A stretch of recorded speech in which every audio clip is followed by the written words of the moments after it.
우리가 피곤할 때 쉬고 배고플 때 밥을 먹고 밤에는 잠을 잔다고 해서 일을 안 하는 게 아닙니다. 어떻게 보면 일을 더 효율적으로 하기 위해서 밥도 먹고 휴식도 취하고 잠도 자는 거예요.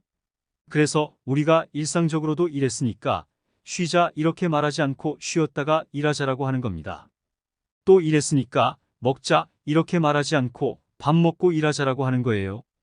오늘 일을 많이 했으니 밥이나 먹자고 하는 건 일종의 보상입니다.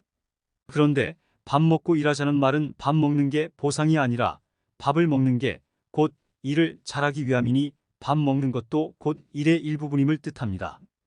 그러니 밥을 먹을 때는 밥을 제대로 먹어야 합니다. 마찬가지로 잘 때는 잠을 잘 자는 게 일을 잘하는 방법이에요. 안 자고 계속 일을 하는 것보다 잠을 자고 일하는 게 더 효율적이니까 그게 곧 일을 잘하는 방법입니다. 물론 단기적으로는 일이 이렇게나 많은데 쉬면 어떡하냐, 일이 이렇게 많은데 밥을 먹으면 어떡하냐, 일이 이렇게 많은데 자면 어떡하냐 하고 말할 수 있습니다. 그렇지만 장기적으로 볼 때는 적절히 쉬고 적절히 밥 먹고 적절히 잠을 자야 일을 더 잘할 수 있습니다.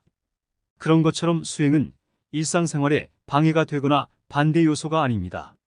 생활이 이렇게 바쁜데 무슨 수행이냐 하고 생각하는 건 이렇게 바쁜데 무슨 밥을 먹냐 하고 말하는 것과 같습니다. 지금까지 살아오면서 스트레스를 받고 건강도 안 좋아지고 여러 가지 문제가 있었는데 아침에 1시간 정도 마음 공부를 하고 관점을 잡으니까 삶이 훨씬 더 자유로워졌다고 느낀다면 1시간 수행을 하지 않은 것보다 수행하는 게 일하는데 더 효과적인 것입니다.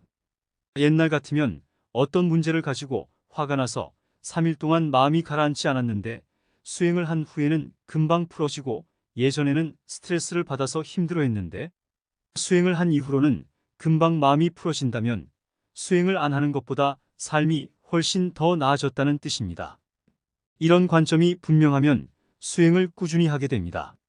제가 만난 사람들은 대부분 수행을 안 하는 것보다 수행을 하는 게 더 좋다고 느껴서 수행을 합니다.